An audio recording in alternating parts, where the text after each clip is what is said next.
தலைமை சரியில்லாத காரணத்தினால்தான் மாற்றுக் கட்சியினர் தவேகவில் இணைவதாக அமைச்சர் அருண்ராஜ் தெரிவித்துள்ளார். ஈரோடு மாவட்டம் பெருந்துறையில் செய்தியாளர்களை சந்தித்த அவர், அதிமுக எம்எல்ஏக்களை முதல்வர் விஜய் ஷாப்பிங் செய்கிறார் என விமர்சித்த திமுக தலைவர் ஸ்டாலினுக்கு பதிலளிக்கும் விதமாக இவ்வாறு கூறினார். குறிப்பிட்ட கட்சி மட்டுமல்ல, அனைத்து கட்சியிலிருந்தும் தமிழக வெற்றி கழகத்தை நோக்கி வந்து கூட்டிய மக்கள், மூத்த அரசியல்வாதியிலிருந்து சட்டமன்ற உறுப்பினர்களிலிருந்து பாராளுமன்ற உறுப்பினர்களிருந்து முன்னாள் அமைச்சர்கள் வரைக்கும் நம்ம தமிழக வெற்றி கழகத்தை நோக்கி நம்ம தமிழக மாண்புமிகு தமிழக முதல்வர் அவர்கள் தலைமையில் இணையணும் அப்படின்னு வந்திருக்காங்க. இதை நாங்கள் நல்லா தெளிவாக எல்லாரும் சொல்லிக்கிறோம். அவங்க வர்றது அந்த கட்சியில் இருக்கிற பிரச்சனைனால, அந்த கட்சியில் இருக்கிற அவங்க தலைமை சரியில்லாத காரணத்தினால இவங்க வராங்க.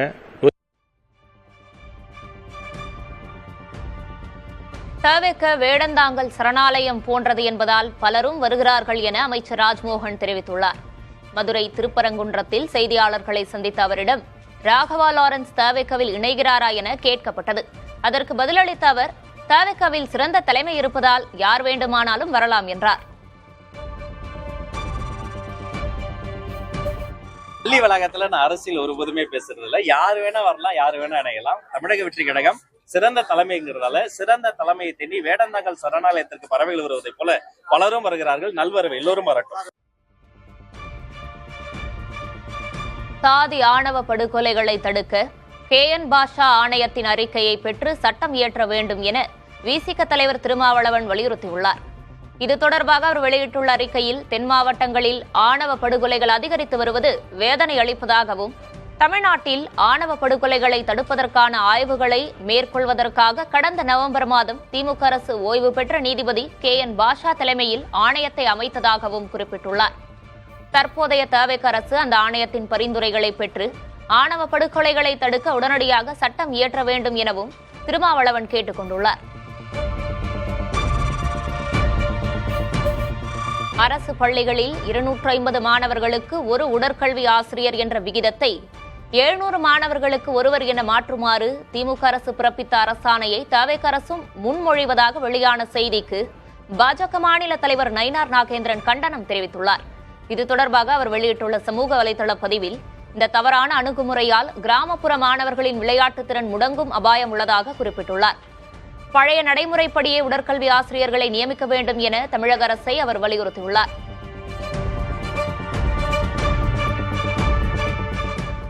நீட் மறுதேர்வுக்கான ஹால் டிக்கெட்டை தேசிய தேர்வு முகமை இணையத்தில் வெளியிட்டது. கடந்த மாதம் நாடு முழுவதும் சுமார் 22 லட்சத்திற்கும் அதிகமான மாணவர்கள் கலந்து கொண்டு மருத்துவ கல்வி மாணவர் சேர்க்கைக்கான நீட் நுழைவுத் தேர்வை எழுதினர். ஆனால் வினாத்தாள் கசிந்ததன் காரணமாக தேர்வு முழுவதும் ரத்து செய்யப்பட்டது. இதையடுத்து மறுதேர்வு வரும் 21ஆம் தேதி நடைபெறும் நிலையில் அதற்கான ஹால் டிக்கெட் இணையதளத்தில் வெளியிடப்பட்டுள்ளது. மாணவர்கள் தங்களின் விண்ணப்ப எண் மற்றும் பிறந்த தேதியை உள்ளீடாக கொடுத்து ஹால் டிக்கெட்டை பதிவிறக்கம் செய்து கொள்ளலாம் என தேசிய தேர்வு முகமை தெரிவித்துள்ளது.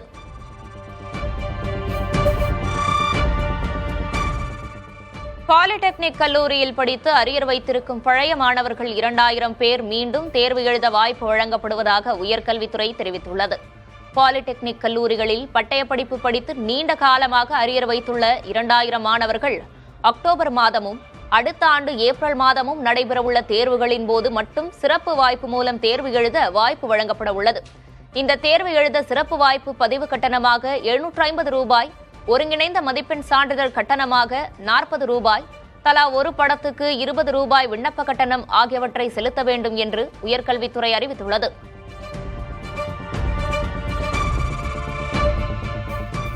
ஸ்ரீபெரும்புதூர் அருகே வீட்டில் செல்போனுக்கு சார்ஜ் செய்தபோது மின்சாரம் தாக்கி பெண் உயிரிழந்தது சோகத்தை ஏற்படுத்தியுள்ளது. சித்தூர் கிராமத்தைச் சேர்ந்த தம்பதி விஜயன், புஷ்பா. விஜயன் வெளியே சென்று இருந்த நேரத்தில் மனைவி புஷ்பா தனது செல்போனை சார்ஜ் செய்ய முயன்றுள்ளார். அப்போது எதிர்பாராத விதமாக மின்சாரம் பாய்ந்து அவர் தூக்கி வீசப்பட்டு உயிருக்கு போராடினார். புஷ்பாவை அருகிலிருந்தவர்கள் மீட்டு மருத்துவமனைக்கு அழைத்துச் சென்றனர். ஆனால் அவர் ஏற்கனவே உயிரிழந்து விட்டதாக மருத்துவர்கள் தெரிவித்தனர். பழனி தண்டாயுதபாணி சுவாமி கோயிலில் வாராந்திர விடுமுறை நாள் மற்றும் அமாவாசையையொட்டி ஆயிரக்கணக்கான பக்தர்கள் குவிந்தனர். அதிகப்படியான பக்தர்கள் வருகை தந்ததால் கிரிவீதி, ரோப்கார் நிலையம் உள்ளிட்ட இடங்களில் மக்கள் கூட்டம் அலைமோதியது. மேலும் பொது தரிசன வரிசையில் பக்தர்கள் சுமார் 3 மணி நேரத்திற்கும் மேலாக காத்திருந்து வழிபாடு செய்தனர்.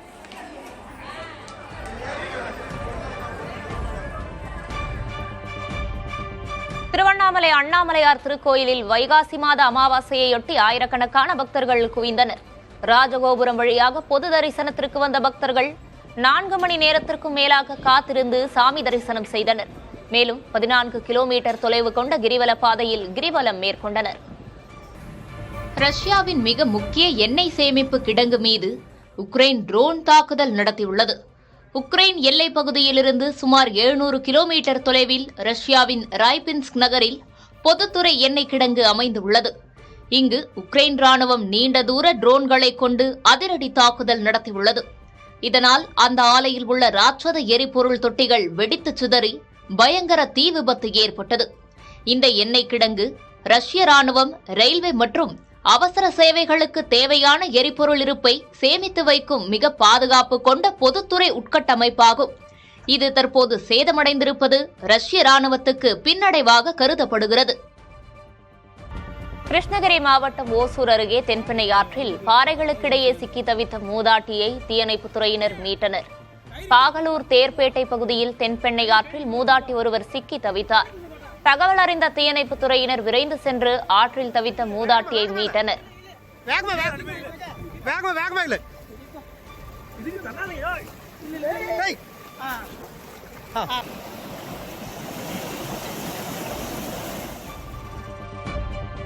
ஆயிரம் மாணவர்கள் 52 நிமிடங்கள் தொடர்ந்து சிலம்பம் சுற்றி முதல்வர் விஜயின் முகத்தை உருவாக்கி சாதனை படைத்தனர். முதல்வர் விஜயின் 52வது பிறந்த நாளை முன்னிட்டு சென்னை செங்குன்றம் அருகே வடகரை பகுதியில் நடந்த இந்நிகழ்வு யுனிகோ வேர்ல்ட் ரெக்கார்ட் சாதனை புத்தகத்தில் இடம்பெற்றது. இந்நிகழ்வை பார்வையிட்ட எம்எல்ஏ பிரபு மாணவர்களை பாராட்டி சான்றிதழ்களை, கேடயங்கள் மற்றும் புத்தகங்களை வழங்கினார். ஈரோடு மாவட்டம் சத்தியமங்கலம், புஞ்சை புளியம்பட்டி, பவானி சாகர், வண்ணாரியம்மன் கோவில் உள்ளிட்ட பகுதிகளில் இடியுடன் பலத்த மழை பெய்தது. வெயிலின் தாக்கம் காணப்பட்ட நிலையில் திடீரென பெய்த மழையால் வெப்பம் தணிந்து குளிர்ச்சியான சூழல் நிலவியது. சிவகங்கை மாவட்டம் திருப்பத்தூர், காட்டாம்பூர், ரணசிங்கபுரம், கோட்டையிருப்பு, காரையூர், தென்கரை, திருக்கோஷ்டியூர், புதுப்பட்டி உள்ளிட்ட பகுதிகளில் பரவலாக மழை பெய்தது. கிருஷ்ணகிரி மாவட்டம் போச்சம்பள்ளி, புளியம்பட்டி, மத்தூர், செல்லம்பட்டி, மடத்தானூர் உள்ளிட்ட பகுதிகளில் மின்னல் இடியுடன் பலத்த மழை பெய்தது. இதனால் சாலைகளில் மழைநீர் பெருக்கெடுத்து ஓடியது. தாழ்வான பகுதிகளில் தண்ணீர் தேங்கியதால் வாகன ஓட்டிகள் சிரமத்திற்குள்ளாகினர்.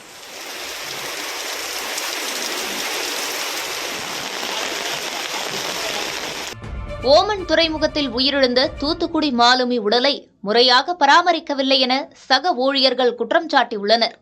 ஓமனுக்கு சொந்தமான கப்பலில் பணியாற்றி வந்த நிஷாந்த் உயிர்த்தநாதனுக்கு கடந்த ஜூன் 8ஆம் தேதி திடீர் உடல்நலக்குறைவு ஏற்பட்டுள்ளது. வளைகுடா கடல் பகுதியில் நிலவும் பதற்றமான சூழல் காரணமாக உரிய நேரத்தில் மருத்துவ உதவி கிடைக்காததால் அவர் கடந்த ஜூன் 11ஆம் தேதி உயிரிழந்ததாக கூறப்படுகிறது. கப்பலில் உடலை பதப்படுத்தும் வசதி இல்லாததால் குளிர்ந்த தண்ணீர் பாட்டில்களை வைத்து அவரது உடல் அழுகாமல் தடுக்க சக மாலுமிகள் போராடி வரும் அவல நிலை ஏற்பட்டுள்ளது. நிஷாந்தின் உடலை பாதுகாப்பாக மீட்டுத் தரக் கோரி உறவினர்கள் கோரிக்கை வைத்துள்ள நிலையில் அவரது உடலை விரைவில் தாயகத்திற்கு கொண்டு வருவதற்கான அனைத்து நடவடிக்கைகளும் தீவிரமாக மேற்கொள்ளப்பட்டு வருவதாக இந்திய தூதரகம் தெரிவித்துள்ளது.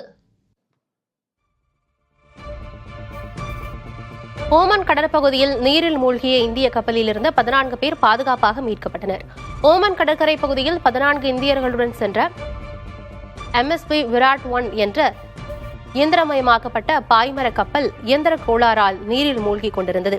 இதையடுத்து இந்திய கடற்படை கப்பல்கள் பாய்மர கப்பல் மூழ்கும் இடத்தை நோக்கி திருப்பிவிடப்பட்டன. அதே நேரம் அமெரிக்க கடற்படையின் B-8 ரக நீர்மூழ்கி கப்பல் உயிர்காக்கும் மிதவையை நீரில் இறக்கி 14 இந்தியர்களையும் மீட்டுள்ளது. இதனை இந்திய தூதரகம் உறுதி செய்துள்ளது.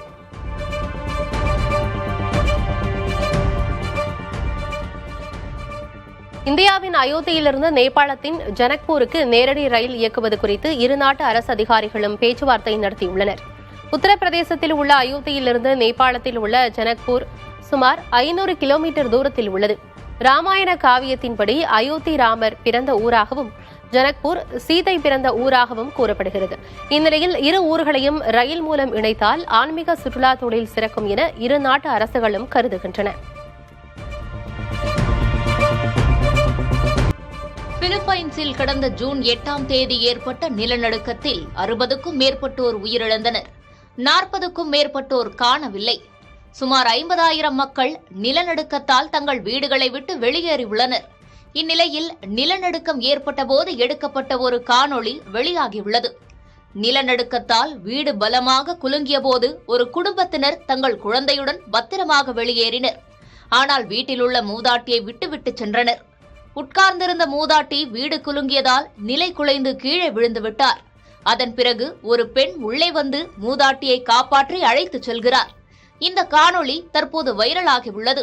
மூதாட்டியை விட்டுவிட்டு சென்ற குடும்பத்தினரை பலரும் விமர்சித்து வருகின்றனர். உலகளாவிய பிரச்சினைகளுக்கு தீர்வு தரும் நாடாக இந்தியா உருவெடுத்திருப்பதாக பிரதமர் மோடி பெருமிதம் தெரிவித்துள்ளார். பிரான்ஸ் நாட்டில் நைஸ் நகரில் நடைபெற்ற பாரத் இன்னோவேட்ஸ் 2026 என்ற நிகழ்ச்சியில் பிரதமர் இவ்வாறு தெரிவித்தார்.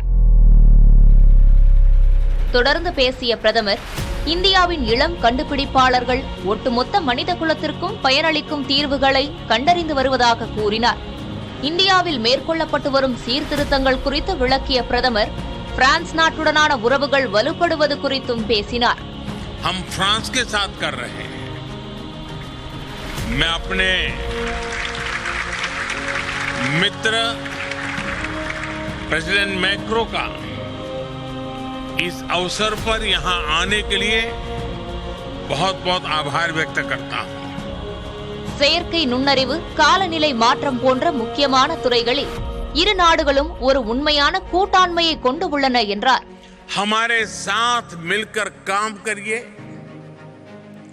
भारत में डिजाइन कीजिए, भारत में डेवलप कीजिए और दुनिया के लिए सॉल्यूशन तैयार कीजिए. பாரத் இன்னோவேட்ஸ் 2026 என்பது இந்தியாவின் ஆழ் தொழில்நுட்ப புத்தாக்கம் மற்றும் ஆராய்ச்சி நிறுவனங்களை உலகளவில் கொண்டு செல்வதற்கான முயற்சியாகும்.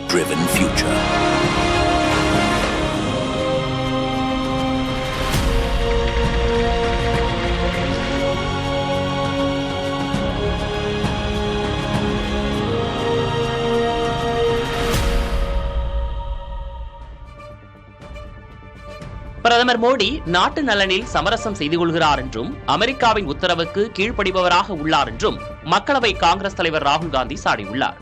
எக்ஸலத்தில் பதிவிட்டுள்ள அவர் 3 இந்திய மாலுமிகளை கொன்றதற்கு அமெரிக்கா வருத்தமோ மன்னிப்போ கோரவில்லை என்றும் அதற்கு மாறாக அந்நாடு நமக்கு உத்தரவுகளை பிறப்பித்து வருகிறது என்றும் குறிப்பிட்டுள்ளார். தங்கள் உத்தரவுக்கு கீழ்ப்படியுங்கள் என இந்தியாவிடம் அமெரிக்கா கூறுவதாகவும் இறையாண்மை கொண்ட எந்த நாடும் இதை பொறுத்துக் கொள்ளாது என்றும் ராகுல் சாடியுள்ளார். ஓமன் கடற்பகுதியில் இந்திய மாலுமிகள் 3 பேர் கொல்லப்பட்ட விவகாரம் பெரும் சர்ச்சையாக உருவெடுத்துள்ளது. இதுகுறித்து இந்தியா கேள்வி எழுப்பியதற்கு ஹோர்முஸ் நீரிணையில் தங்கள் படைகளின் முற்றுகையை மீறிச் செல்வதையோ ஈரானிய எண்ணெயை கொண்டு செல்வதையோ பொறுத்துக் கொள்ள முடியாது என அமெரிக்க அமைச்சர் ரூபியோ பதிலளித்திருந்தார். சென்னையில் வரும் 17ஆம் தேதி திமுக எம்எல்ஏக்கள் கூட்டம் அக்கட்சியின் தலைவர் மு க ஸ்டாலின் தலைமையில் நடைபெறுகிறது. இக்கூட்டத்தில் எம்எல்ஏக்கள் தவறாமல் கலந்து கொள்ள வேண்டும் என கட்சியின் கொறடா ஏவவேலு அழைப்பு விடுத்துள்ளார். வரும் 18ஆம் தேதி ஆளுநர் உரையுடன் சட்டமன்ற கூட்டத்தொடர் தொடங்க உள்ள நிலையில் அது தொடர்பாக இக்கூட்டத்தில் விவாதிக்கப்படும் என எதிர்பார்க்கப்படுகிறது.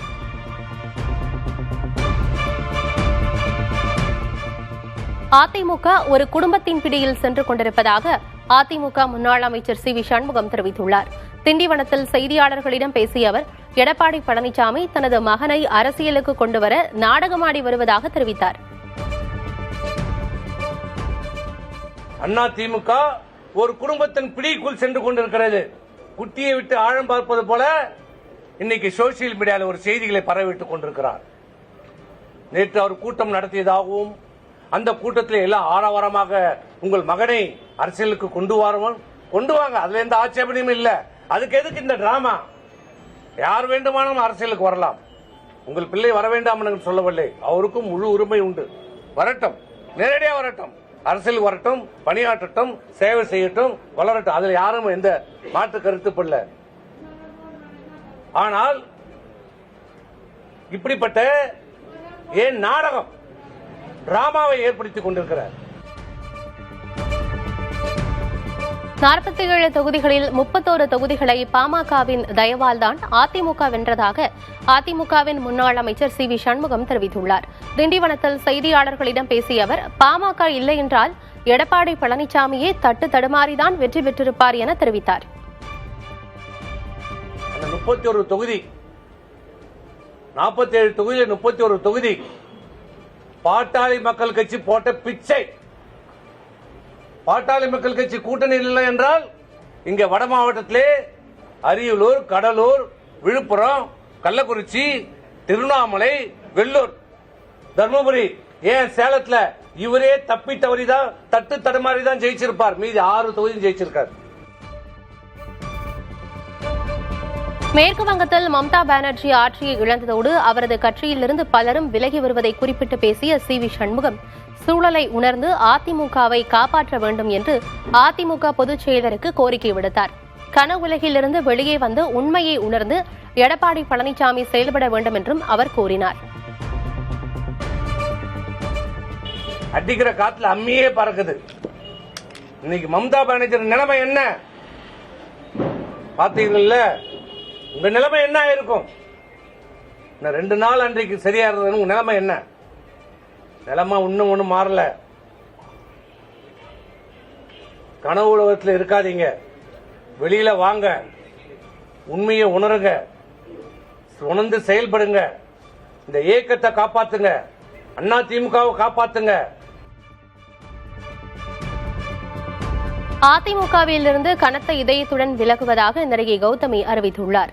இதுகுறித்து அக்கட்சியின் பொதுச் செயலர் எடப்பாடி கே பழனிசாமிக்கு கடிதம் எழுதியுள்ள அவர், தற்போதைய அரசியல் சூழலை கருத்தில் கொண்டு சமூக சேவையில் கவனம் செலுத்த விரும்புவதாக தெரிவித்துள்ளார். மேலும் எல்லா வகையிலும் ஒத்துழைப்பு நல்கிய அதிமுக முன்னாள் அமைச்சர்கள், நிர்வாகிகள், தொண்டர்களுக்கு நன்றி எனவும் அவர் குறிப்பிட்டுள்ளார். தேசிய ஜனநாயக கூட்டணியிலிருந்து வெளியேறுவதாக தமிழ் மாநில காங்கிரஸ் கட்சியின் தலைவர் ஜி.கே. வாசன் அறிவித்தார். சென்னையில் நடைபெற்ற தமாக செயற்குழு கூட்டத்திற்கு பிறகு செய்தியாளர்களை சந்தித்த அவர், பாஜக, அதிமுக உள்ளிட்ட கூட்டணி கட்சிகளுடன் தங்களுக்கு எந்தவிதமான சண்டையும் இல்லை என்றும் நட்பு சக்தியாகவே விலகுகிறோம் என்றும் கூறினார்.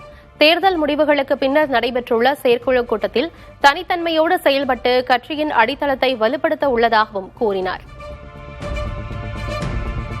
பாரதிய ஜனதா கட்சி, அண்ணா திராவிட முன்னேற்ற கழகம், அதனை சார்ந்த கூட்டணி கட்சிகளோடு எங்களுக்கு என்ன சண்டையும் கிடையாது. உள்ளாட்சி தேர்தல் வரும் வரை தமிழ் மாநில காங்கிரஸ் கட்சி தமிழகத்திலே தனித்தன்மையோடு தமிழ் மாநில காங்கிரஸ் கட்சி செயல்பட்டு மீண்டும் அடித்தளத்தை ஏற்படுத்த வேண்டும். எனது அரசியல் நிலைப்பாடு குறித்து விரைவில் அறிவிப்பேன் என நடிகர் ராகவா லாரன்ஸ் தெரிவித்துள்ளார். சென்னை உத்தண்டியில் செய்தியாளர்களை சந்தித்த அவர், அறிவிப்பு கூட்டம் சேலத்திலா சென்னையிலா என்பதையும் விரைவில் கூறுவதாக தெரிவித்தார். ஒரு நல்ல இடத்தை பார்த்து ரசிகர்களுக்கு கம்ஃபர்ட்டா எந்த இடம் இருக்கோ அதை பார்த்து நம்ம சேலத்துல எப்பவும் ரசிகர்களை நீங்க பாக்காதீங்க, நான் பாப்பேன். ஏன்னா ஒரு ஆக்சிடென்ட் நடந்ததால நான் போட்டோ ஷூட் கொடுக்கறதா என்னுடைய பழக்கம். இப்போ அடுத்த கட்டமா நான் போட்டோ ஷூட் வைக்கலாம்னு நினைச்ச இடம் சேலம் தான். ஒருவேளை அங்க பண்ணலாமா இல்ல வேற ஏதாவது இடத்துல வச்சு யோசனை பண்ணிட்டு நான் உங்களுக்கு தெரியும். பொறாமை காரணமாகத்தான் தாவேகா ஆட்சி மீது விமர்சனம் வைக்கப்படுவதாக நடிகர் ராகவா லாரன்ஸ் தெரிவித்துள்ளார். சென்னை உத்தண்டியில் செய்தியாளர்களிடம் பேசிய அவர், கல்வி, அறநிலையத்துறை அமைச்சர்கள் செயல்பாடுகள் சிறப்பாக இருப்பதாக பாராட்டு தெரிவித்தார். என்னை பொறுத்த வரைக்கும் ரொம்ப நல்லா இருக்கு, சூப்பராகவே இருக்குன்னு சொல்லலாம். கடுமையான விமர்சனங்கள் அவங்க முன்வைக்கிறதுக்கு ரீசன் என்னன்னா, என்னை பொறுத்த வரைக்கும் சார், நான் எது இருந்தாலும் மனசில் படுறது ஓப்பனா பேசுவேன். அதுக்கு பொறாமை தான் சார் காரணம். ஏன்னா விமர்சனங்கள் நம்ம வைக்கிறதுக்கு முன்னாடி நம்ம என்ன செஞ்சோம் அப்படின்னு கொஞ்சம் யோசனை பண்ணிட்டு விமர்சனங்கள் வச்சா நல்லா இருக்கும். இந்த கல்வித்துறை அமைச்சர் அவருடைய நடவடிக்கை, அப்புறம் அறநிலைத்துறை அமைச்சர் அவருடைய நடவடிக்கை, இதெல்லாம் வீடியோல பாக்குறோம். உங்களை மாதிரி தான் நானும் பார்த்துட்டு இருக்கேன். ஸோ அவங்களுக்கு கொஞ்சம் டைம் கூட தேவைப்படுது சார். தெருநாய்க்கு என்ன உணவு பிடிக்கும் என்பதை தெரிந்து கொள்ளக்கூட நேரம் எடுக்கும் என ராகவா லாரன்ஸ் பேசியது சர்ச்சைக்குள்ளாகியுள்ளது. சென்னை உத்தண்டியில் செய்தியாளர்களை சந்தித்த அவர் தாவேக அரசின் செயல்பாடு குறித்த கேள்விக்கு தெருநாய்களை உதாரணம் காட்டி பேசியது விமர்சனத்திற்கு உள்ளாகியுள்ளது. ரோட்ல இருக்கிற தெருநாய் கூட நம்மளை பார்த்தா கத்தும், யார் இது புது ஆள் வந்திருக்காங்க அப்படின்னு. ஒரு சில தெருநாய்ங்கெல்லாம் பார்த்தீங்கன்னா பிஸ்கட் சாப்பிடாது, பிரியாணி தான் சாப்பிடும், நான்வெஜ் தான் சாப்பிடும். அதுக்கு பிடிச்ச மாதிரி செஞ்சு அதை போட்டு அது நம்மளை கத்தாம பார்த்துணும். ஒரு நாய்க்கோ ஒரு வீட்டுக்கே இவ்வளோ ஆகுதுன்னா ஒரு நாட்டை கொடுத்துருக்கீங்க, கொஞ்சமாவது டைம் கொடுங்க. புதுசாக அரசு வேணும், மாற்றம் வேணும்னு கேட்குறீங்க. மாற்றம் வந்துடுச்சு, மாற்றத்துக்கு கொஞ்சமான டைம் கொடுக்கணும்வா? வாகனங்களில் 100% எத்தனாலை எரிபொருளாக பயன்படுத்துவதற்கு சட்டப்பூர்வ அங்கீகாரம் வழங்கும் கோப்பில் மத்திய சாலை போக்குவரத்துத்துறை அமைச்சர் நிதின் கட்கரி கையெழுத்திட்டுள்ளார். கச்சா எண்ணெய் இறக்குமதியை குறைப்பதுடன் சுற்றுச்சூழல் மாசுபாட்டையும் தவிர்க்கும் நோக்கில் மிக முக்கியமான இம்முடிவு எடுக்கப்பட்டுள்ளது. அண்மையில் 100 விழுக்காடு எத்தனாலில் இயங்கும் காரை மாருதி அறிமுகப்படுத்திய நிலையில் இதேபோன்ற வாகனங்கள் அடுத்தடுத்து சந்தைக்கு வரும் என கூறப்படுகிறது. உள்நாட்டிலேயே உற்பத்தி செய்யக்கூடிய எத்தனாலை பயன்படுத்துவது மூலம் கச்சா எண்ணெய் இறக்குமதியை வெகுவாக குறைப்பதுடன் அரிசி, கரும்பு, சோளம் உள்ளிட்ட விளைபொருட்கள் உற்பத்தியாளர்களுக்கு வருவாயும் கிடைக்கும் என அரசு கூறுகிறது. இதனால் விவசாயத்துறைக்கு ஆண்டொன்றுக்கு கூடுதலாக 3 லட்சம் ரூபாய் வருவாய் கிடைக்கும் என்றும் கூறப்படுகிறது. பிரதமர் மோடி நாட்டு நலனில் சமரசம் செய்து கொள்கிறார் என்றும் அமெரிக்காவின் உத்தரவுக்கு கீழ்ப்படிபவராக உள்ளார் என்றும் மக்களவை காங்கிரஸ் தலைவர் ராகுல் காந்தி சாடியுள்ளார். எக்ஸலத்தில் பதிவிட்டுள்ள அவர் 3 இந்திய மாலுமிகளை கொன்றதற்கு அமெரிக்கா வருத்தமோ மன்னிப்போ கோரவில்லை என்றும் அதற்கு மாறாக அந்நாடு நமக்கு உத்தரவுகளை பிறப்பித்து வருகிறது என்றும் குறிப்பிட்டுள்ளார். தங்கள் உத்தரவுக்கு கீழ்ப்படியுங்கள் என இந்தியாவிடம் அமெரிக்கா கூறுவதாகவும் இறையாண்மை கொண்ட எந்த நாடும் இதை பொறுத்துக் கொள்ளாது என்றும் ராகுல் சாடியுள்ளார். ஓமன் கடற்பகுதியில் இந்திய மாலுமிகள் 3 பேர் கொல்லப்பட்ட விவகாரம் பெரும் சர்ச்சையாக உருவெடுத்துள்ளது. இதுகுறித்து இந்தியா கேள்வி எழுப்பியதற்கு ஹோர்முஸ் நீரிணையில் தங்கள் படைகளின் முற்றுகையை மீறிச் செல்வதையோ ஈரானிய எண்ணெயை கொண்டு செல்வதையோ பொறுத்துக் கொள்ள முடியாது என அமெரிக்க அமைச்சர் ரூபியோ பதிலளித்திருந்தார். மத்திய அரசு அறிவித்துள்ள டீசல் விற்பனை கட்டுப்பாடு மருத்துவமனைகள், தொழிற்சாலைகள், பெரு வணிக நிறுவனங்கள், ஐடி தொழிற்பூங்காக்கள் உள்ளிட்ட இடங்களில் பாதிப்பை ஏற்படுத்தும் என தகவல் வெளியாகியுள்ளது. வணிக நிறுவனங்கள் மற்றும் தொழிற்சாலைகளுக்கு பெட்ரோல் பங்குகளில் ஒரு நாளில் 200 லிட்டருக்கு மேல் டீசல் விற்கக்கூடாது என அரசு கட்டுப்பாடு விதித்துள்ளது. இதனால் மருத்துவமனைகள், தொழிற்சாலைகள், ஐடி தொழிற்பூங்காக்கள் உள்ளிட்ட இடங்களுக்கு ஜெனரேட்டர்களுக்கான டீசல் கிடைப்பதில் சிக்கல் ஏற்பட்டுள்ளது. இந்நிலையில் அத்தியாவசிய சேவைகள் வழங்கும் நிறுவனங்களுக்கு மட்டுமாவது இக்கட்டுப்பாட்டில் இருந்து விலக்கு அளிக்க மருத்துவமனைகள் சார்பில் வேண்டுகோள் விடப்பட்டுள்ளது. பெட்ரோலிய பொருட்களின் விலை கச்சா எண்ணெய் கிடைப்பதை வைத்து நிர்ணயிக்கப்பட வேண்டும் என மத்திய பெட்ரோலியத்துறை இணையமைச்சர் சுரேஷ் கோபி தெரிவித்திருக்கிறார். கேரள மாநிலம் திருச்சூரில் பேசிய சுரேஷ் கோபி, கச்சா எண்ணெய் கிடைப்பதன் அடிப்படையில் அதன் விலை மேற்கொண்டு உயர்த்தப்பட வேண்டுமா என்று முடிவெடுக்கப்படும் எனவும் தெரிவித்தார். மேற்காசிய போரால் இந்தியாவுக்கு கச்சா எண்ணெய் கிடைப்பது கடுமையாக பாதிக்கப்பட்டிருக்கும் நிலையில் அது கிடைக்கும் அளவை பொறுத்து விலை நிர்ணயம் இருக்க வேண்டும் என்ற மத்திய அமைச்சரின் பேச்சு கவனம் பெறுகிறது.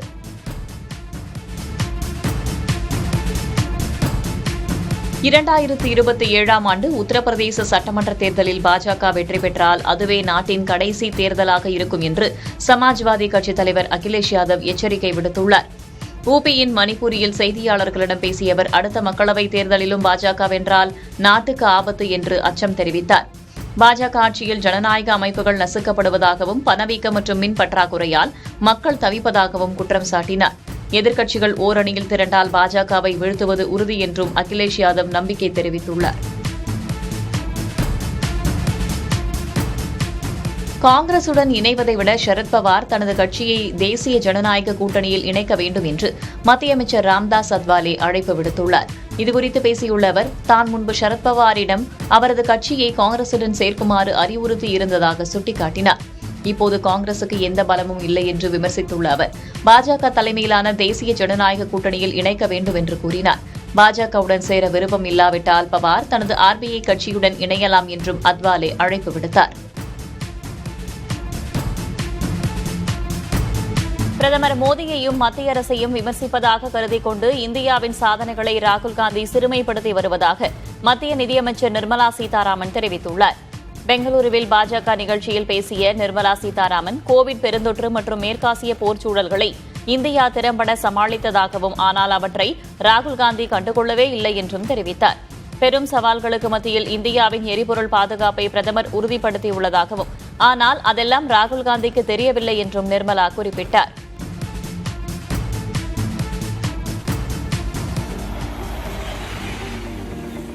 கேரள மாநிலத்தில் 60,000 கோடி ரூபாய் மதிப்பீட்டிலான அதிவேக ரயில் திட்டத்துக்கு மக்களின் முதலீடுகள் மூலம் நிதி திரட்ட திட்டமிடப்பட்டுள்ளது.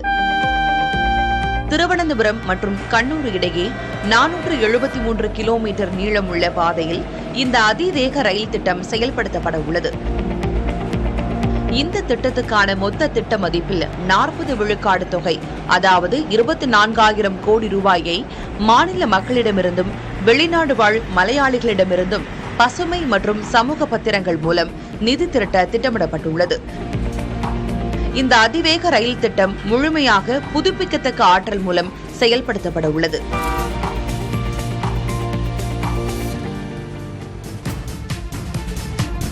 LIC நிறுவனம் தற்போது இந்திய ஆயுள் காப்பீட்டு சந்தையில் 60% பங்கை பெற்றிருப்பதாகவும், இதை மேலும் அதிகரிக்க நடவடிக்கை எடுக்கப்படும் என்றும் அந்நிறுவனத்தின் தலைமை செயல் அதிகாரி துரைசாமி தெரிவித்திருக்கிறார். PTI செய்தி நிறுவனத்திற்கு அளித்திருக்கும் பேட்டியில், தங்கள் நிறுவனம் 57 லட்சம் கோடி ரூபாய் மதிப்பு கொண்ட சொத்துக்களை நிர்வகிப்பதாகவும், 60,000 கோடி ரூபாய் மதிப்புள்ள நிலங்கள், கட்டடங்கள் தங்களிடம் உள்ளதாகவும் துரைசாமி தெரிவித்தார். 1956ஆம் ஆண்டு தொடங்கப்பட்ட LIC நிறுவனம் வரும் செப்டம்பர் மாதம் 1 தேதி தனது 70வது நிறுவன தினத்தை கொண்டாட உள்ளது. இந்திய விமான போக்குவரத்து துறையில் தென்னிந்தியா மிக முக்கிய பங்களிப்பை பெற்றுள்ளது புள்ளி விவரங்கள் வாயிலாக தெரியவந்துள்ளது. இந்தியாவில் ஒவ்வொரு 100 உள்நாட்டு விமான பயணிகளிலும் 33 பேர் தென் மாநில நகரங்களுக்கு இடையே பயணிக்கின்றனர் என ஆய்வுகள் கூறுகின்றன. தென்னிந்திய நகரங்கள் வழியிலான விமான பயணங்களும் ஒப்பீட்டளவில் மற்ற பகுதிகளை விட அதிகமாக உள்ளன. விமான பயணிகள் எண்ணிக்கை அளவில் மட்டுமில்லாமல் விமான சேவைகள் எண்ணிக்கையிலும் தென்னிந்திய நகரங்கள் முன்னிலையில் உள்ளன. வட இந்தியாவில் டெல்லி, மும்பை போன்ற பெருநகர விமான நிலையங்களை சார்ந்திருக்கும் போக்கு அதிகம் உள்ள நிலையில், தென்னிந்தியாவில் சென்னை, பெங்களூரு, ஹைதராபாத், கொச்சி, திருச்சி என பரவலாக போக்குவரத்து மிகுந்திருப்பதே இப்பகுதி ஆதிக்கத்திற்கு முக்கிய காரணமாக பார்க்கப்படுகிறது. வட இந்தியாவை போலின்றி தென்னிந்தியாவில் பொருளாதார வளர்ச்சி பரவலாக இருப்பதே விமான நிலையங்கள் பயன்பாடு மிகுதியாக இருக்க காரணமாக உள்ளது. உலகக்கோப்பை கால்பந்து தொடரை ஜாம்பவான் பிரேசில் அணி ஏமாற்றத்துடன் தொடங்கியுள்ளது. அமெரிக்காவின் ஈஸ்ட் ரூதர்ஃபோர்டில் நடைபெற்ற ஆட்டத்தில் பிரேசில், மொராக்கோ அணிகள் இடையிலான ஆட்டம் 1-1 என்ற கோல் கணக்கில் சமனில் முடிவடைந்தது.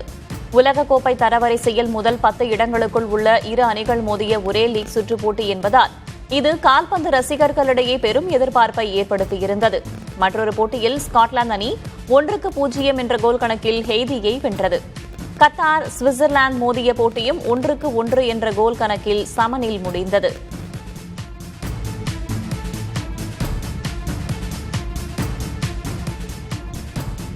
அசாம் மாநிலத்தில் 18 வயதுக்கு மேற்பட்டோருக்கு ஆதார் அட்டை வழங்கும் நடைமுறை நிறுத்தி வைக்கப்படுகிறது. அண்டை நாடுகளிலிருந்து சட்டவிரோதமாக ஊடுருபவர்களும் ஆதார் அட்டை எளிதாக பெறும் நிலை இருப்பதாகவும், இதை தடுக்கவே இந்நடவடிக்கை எடுக்கப்படுவதாகவும் அசாம் முதல்வர் ஹிமந்த பிஸ்வா சர்மா தெரிவித்தார். சில மாவட்டங்களில் ஆதார் பெற்றவர்களின் எண்ணிக்கை மக்கள் தொகையை விட அதிகம் உள்ளதாகவும் அவர் குறிப்பிட்டார். எனினும் 18 வயதுக்குட்பட்டோருக்கு ஆதார் அட்டை தொடர்ந்து வழங்கப்படும் என்றும் முதல்வர் தெரிவித்தார். தமிழ்நாட்டில் இன்று 4 மாவட்டங்களில் கனமழை பெய்யக்கூடும் என்று தெரிவிக்கப்பட்டுள்ளது. சென்னை, செங்கல்பட்டு, காஞ்சிபுரம், புதுக்கோட்டை, கடலூர், விழுப்புரம், திருவண்ணாமலை மாவட்டங்களிலும், பெரம்பலூர், அரியலூர், கள்ளக்குறிச்சி மாவட்டங்களிலும் மிதமான மழை பெய்யும் என்று கணிக்கப்பட்டுள்ளது. தஞ்சை, திருவாரூர், நாகை, மயிலாடுதுறை மாவட்டங்களிலும் கனமழை பெய்யும் என தெரிவிக்கப்பட்டுள்ளது.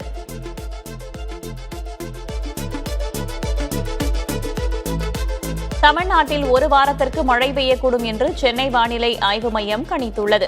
வரும் செவ்வாய்க்கிழமை நாமக்கல், சேலம், திருச்சி, பெரம்பலூர், அரியலூர் மாவட்டங்களில் கனமழை பெய்யக்கூடும் என்று கூறப்பட்டுள்ளது.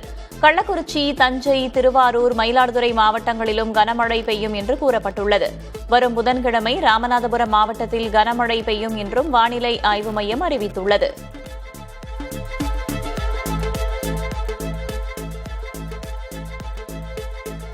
சென்னையில் ஒரு சில இடங்களில் 2 நாட்கள் மழை பெய்ய வாய்ப்புள்ளதாக வானிலை ஆய்வு மையம் தெரிவித்துள்ளது. வானம் ஓரளவு மேகமூட்டத்துடன் காணப்படும் என்றும் கூறப்பட்டுள்ளது. அதே நேரம் அதிகபட்ச வெப்பநிலை 37 முதல் 38 டிகிரி செல்சியஸை ஒட்டியும், குறைந்தபட்ச வெப்பநிலை 27 முதல் 28 டிகிரி செல்சியஸை ஒட்டியும் இருக்கும் என தெரிவிக்கப்பட்டுள்ளது. சென்னையில் வரும் 17ஆம் தேதி திமுக எம்எல்ஏக்கள் கூட்டம் அக்கட்சியின் தலைவர் மு.க.ஸ்டாலின் தலைமையில் நடைபெறுகிறது.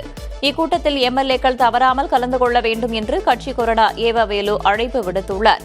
வரும் 18ஆம் தேதி ஆளுநர் உரையுடன் சட்டமன்ற கூட்டத்தொடர் தொடங்க உள்ள நிலையில் அது தொடர்பாக இக்கூட்டத்தில் விவாதிக்கப்படும் என்று எதிர்பார்க்கப்படுகிறது.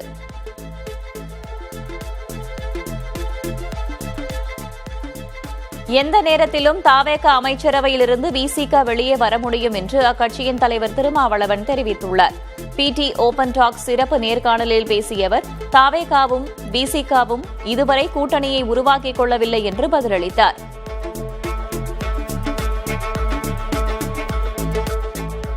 அதிமுக ஒரு குடும்பத்தின் பிடியில் சென்று கொண்டிருப்பதாக அதிமுக முன்னாள் அமைச்சர் சி.வி. சண்முகம் தெரிவித்துள்ளார்.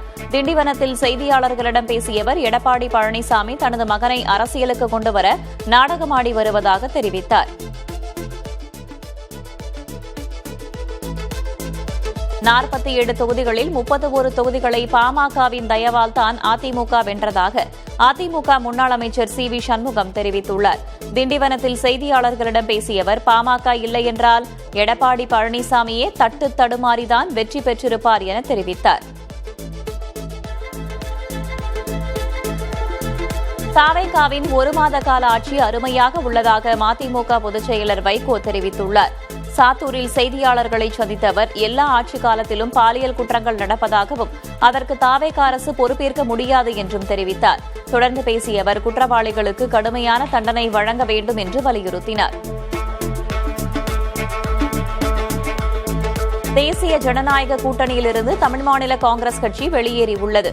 சென்னையில் தமிழ் மாநில காங்கிரஸ் கட்சியின் தலைவர் ஜி.கே. வாசன் தலைமையில் செயற்குழு கூட்டம் நடைபெற்றது.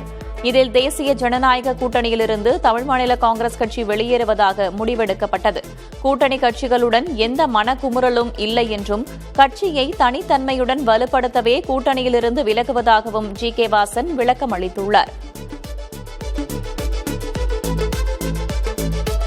தாவேகாவுக்கு ஐயுஎம்எல் ஆதரவளித்தது துரோகம் என்றால் எடப்பாடி பழனிசாமியை முதல்வராக திமுக பேரம் பேசியது எந்த வகையில் நியாயம் என்று சிறுபான்மை நலத்துறை அமைச்சர் ஷாஜகான் கேள்வி எழுப்பியுள்ளார். அருப்புக்கோட்டையில் ஜமாத்தார்கள் மற்றும் உலமாக்கள் உடனான சந்திப்பில் பேசிய அவர், அடுத்த 50 ஆண்டுகளுக்கு தாவேகா ஆட்சிதான் தொடரும் என்றும் திமுக முற்றிலுமாக துடை தெரியப்படும் என்றும் தெரிவித்தார்.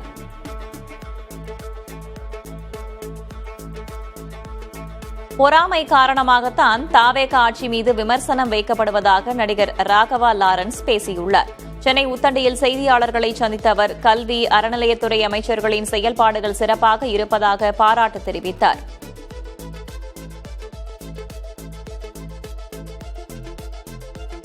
கேரளாவில் நிபா வைரஸ் தொற்று உறுதி செய்யப்பட்டிருப்பதை தொடர்ந்து தமிழ்நாடு கேரள எல்லையான களியக்காவிளை சோதனைச் சாவடியில் சுகாதாரத்துறையினர் மற்றும் காவல்துறையினர் தீவிர கண்காணிப்பில் ஈடுபட்டுள்ளனர். தமிழ்நாட்டிற்குள் நுழையும் கேரள வாகனங்களை மறித்து பயணிகளுக்கு காய்ச்சல் போன்ற அறிகுறிகள் உள்ளனவா என்று மருத்துவக் குழுவினர் பரிசோதித்து வருகின்றனர். எல்லையில் கண்காணிப்பு பணிகள் போர்க்கால அடிப்படையில் தீவிரப்படுத்தப்பட்டுள்ளதால் பொதுமக்கள் யாரும் அச்சப்பட தேவையில்லை என்றும் அரசு வழங்கும் சுகாதார வழிகாட்டுதல்களை முறைப்படி பின்பற்றுமாறும் அதிகாரிகள் அறிவுறுத்தியுள்ளனர்.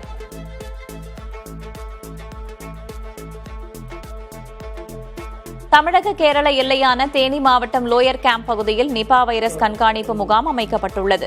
கேரள மாநிலம் கோழிக்கோடு பகுதியில் நிபா வைரஸ் பாதிப்பு கண்டறியப்பட்டுள்ளது.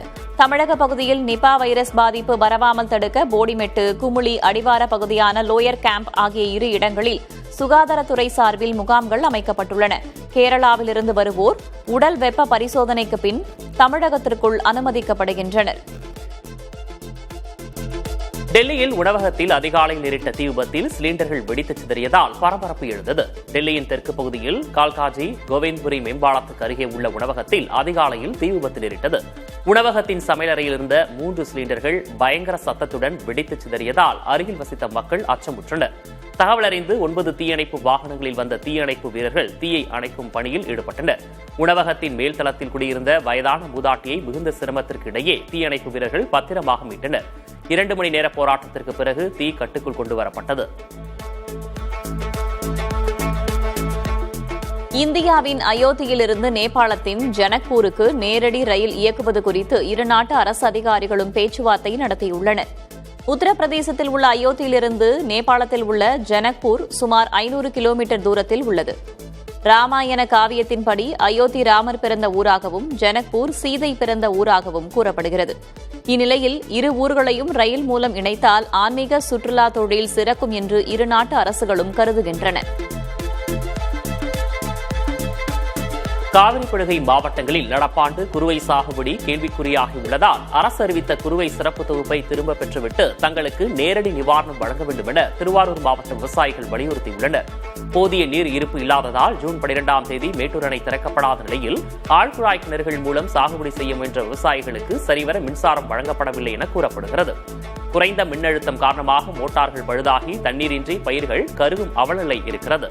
இதனால் பாதிக்கப்பட்டுள்ள விவசாயிகள் நிலத்தை கணக்கிட்டு தங்களுக்கு நேரடியாக நிவாரண உதவிகளை வழங்க வேண்டும் என வலியுறுத்தியுள்ளனர்.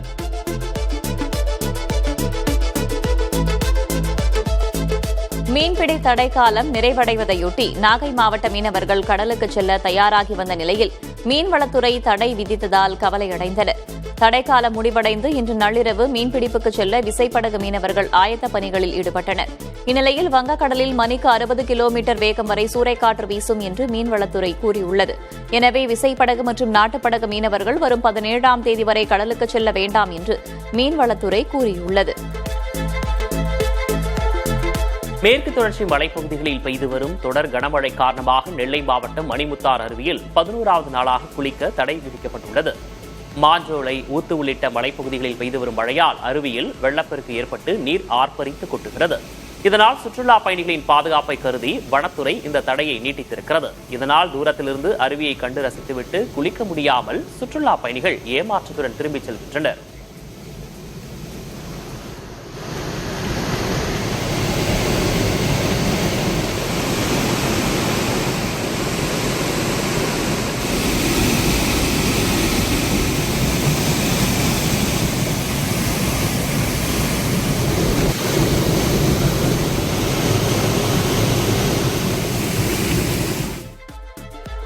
வார இறுதி விடுமுறையை முன்னிட்டு குமரியில் குவிந்த சுற்றுலா பயணிகள் மேகமூட்டத்திற்கு இடையே தென்பட்ட சூரியனை கண்டு ரசித்தனர்.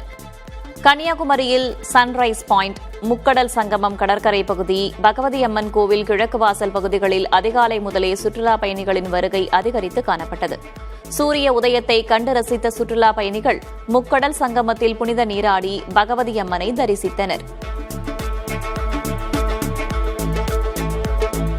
திருவண்ணாமலை அண்ணாமலையார் திருக்கோயிலில் வைகாசி மாத அமாவாசையொட்டி ஆயிரக்கணக்கான பக்தர்கள் குவிந்தனர். ராஜகோபுரம் வழியாக பொது தரிசனத்திற்கு வந்த பக்தர்கள் 4 மணி நேரத்திற்கு மேலாக காத்திருந்து சாமி தரிசனம் செய்தனர்.